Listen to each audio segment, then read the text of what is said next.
네, 반갑습니다. 저는 바이코 코리아에 근무하는 정기천 지사장입니다. 반갑습니다. 네.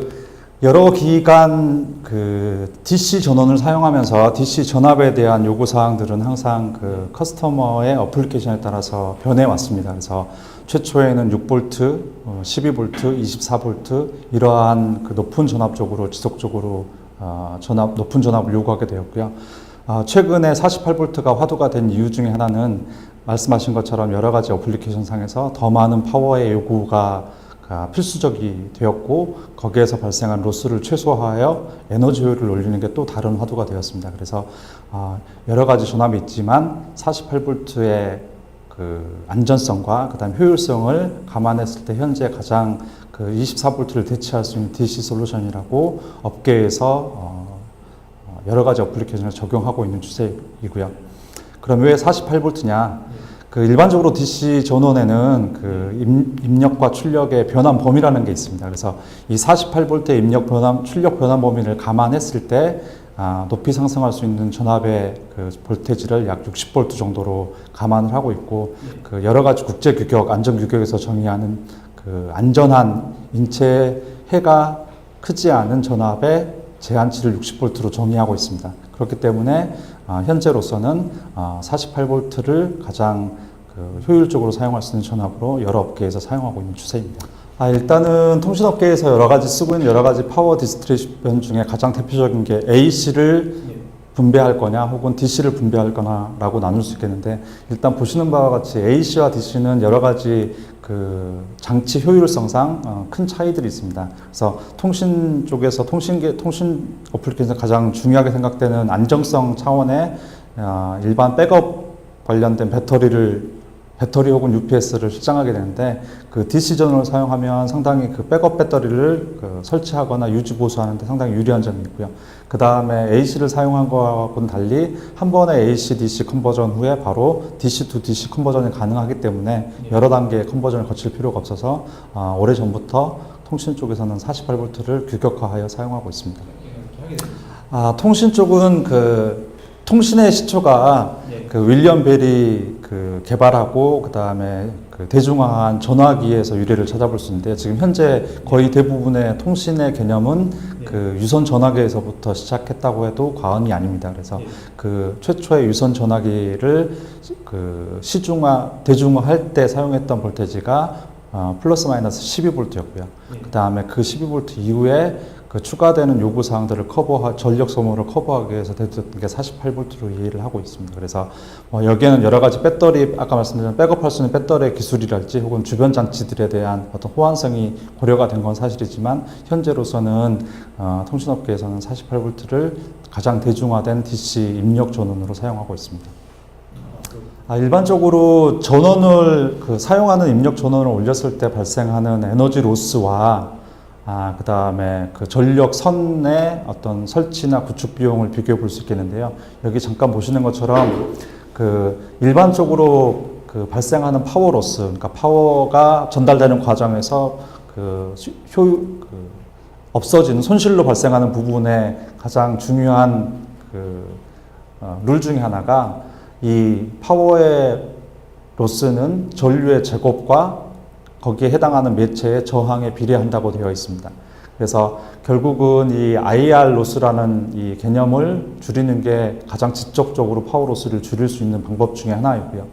그래서 높은 전압을 사용함으로써 동일한 전력을 전달할 때 소요되는 전류치가 비례하게 줄게 됩니다. 예를 들어 12V에 100W라고 가정했을 때 약 9A 정도의 전류가 필요한다고 가정하면 48V를 사용하면 그거의 4분의 1의 전류만으로 동일 전력을 전송할 수 있고요. 거기에서 발생하는 로스는 16분의 4의 자승분의 1로 줄게 됩니다. 결국은 전압을 4배 높임으로써 발생할 수 있는 전솔로 상의 손실을 16분의 1로 줄일 수 있다는 간단한 계산에 의해서 출발한 거고요. 여기에는 물론 여러 가지 다른 복합적인 요소들이 필요하긴 하겠지만, 효율을 가장 직접적으로 높일 수 있는, 로스를 줄일 수 있는, 결국 로스를 줄인다는 게 효율을 높인다는 이야기고요. 로스를 줄일 수 있는 가장 직접적인 방법 중에 하나가 사용하는 전압을 높이는 것입니다. 그러면은 전압이 이제 로스를 내림으로써 전압의 이제 케이블의 크기와 무게는 이제 늘지 않고 더 줄일 수 있다는 말씀이시죠? 실제로 48V와 12V를 비교해 봤을 때 12V의 그 10A의 전류를 흘릴 때와 48V의 약 3A의 전류를 흘릴 때 사용하는 그 전원 케이블의 두께는 상당한 폭으로 줄게 됩니다. 왜냐하면 거기에 흐르는 전류의 양이 적기 때문에. 예. 그럼으로써 로스를 케이블의 무게와 그 다음에 직경을 줄일 수가 있고요. 또 그와 동시에 그 사용하는 전류의 양이 줄므로써 거기에 제곱승에 반비례하여 로스가 발생하게 됩니다. 지금 현재 그 오토모티브 쪽 전장 쪽에 사용하는 48V 시스템은 거의 대부분 마일드 하이브리드라고 부르는 그 전기 자동차 일종에 적용되고 있습니다. 이 이유는 기존의 그 12V 배터리만 사용했던 시스템과는 달리 그 마일드 하이브리드에서는 48V 배터리도 동시에 운용을 하고 있기 때문입니다. 그래서 이 48V의 배터리를 이용해서 그 각종 자동차 내에서 필요한 전기기구, 전기장치를 구동하는 전원을 얻게 되고, 그럼으로써 실은 그 자동차 업계에 48V 요구사항이 생겨나게 되었습니다. 그래서 여기 보시는 것처럼 마일드 하이브리드인 경우에는 48V 시스템과 12V 시스템을 공존하여 사용하게 됩니다. 여러 가지 그 전기 자동차를 구분하는 여러 가지 카테고리가 있지만 마일드 하이브리드는 완전한 EV로 가기 위한 중간 단계라고 보시면 될 것 같고요. 기본적으로 저희가 기본적으로 사용하는 일반 내연기관의 단점을 최소한의 비용과 최소한의 기술적 리스크를 가지고 해결할 수 있는 대안으로 최근에 대두되고 있고, 이제 가장 또 크게 대두됐던 이유 중에 하나는 최근에 나왔던 디젤에 대한 어떤 그 청정성, 그다음에 오염에 대한 환경에 대한 미치는 평가들이 다시 재평가되고 있는 상황이고, 그럼으로써 특히 이제 유럽 쪽 카 메이커들이 마일드 하이브리드를 적극적으로 도입하고 있는 추세입니다. 그래서 현재까지는 기본적인 단계이긴 하지만 여러 조사기관마다 조금 다른 수치를 보이고는 있습니다. 하지만 최소한 2013년, 30년 정도까지의 전체 운용되는 자동차를 봤을 때 그 중에 한 절반 정도가 EV 혹은 EV와 유사한 하이브리드 카일 거라고 예상을 하고, 그 중에 마일드 하이브리드가 차지하는 비중은 약 한 16% 정도, 16에서 20% 정도일 거라고 예상을 하고 있습니다. 그럼 이게 마일드 하이브리드 차에 주로 이제 적용되는 그런 배점? 예, 현재로서는 48V 시스템은 마일드 하이브리드에 중점적으로 적용되고 있습니다.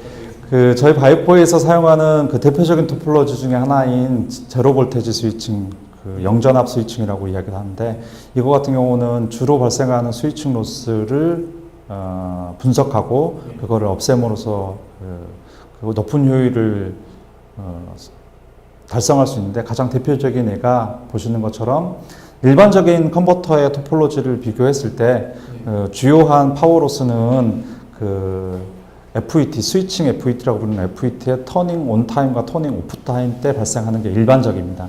저희는 1981년도 저희 회사가 처음 설립되고 난 이후에 이 일반적인 PWM 방식이 아닌 제로 볼테지 스위칭 혹은 제로 커런트 스위칭 토폴로지를 사용함으로써 여기 도표에 보시는 것처럼 FET가 턴 온 될 때의 파워 로스를 획기적으로 절감할 수 있었습니다. 그렇기 때문에 이를 통해서 DC-DC 컨버터 혹은 AC-DC 컨버터에서 발생하는 파워 로스를 줄이고 상대적으로 효율을 많이 극대화할 수 있는 토폴로지를 갖게 되었습니다.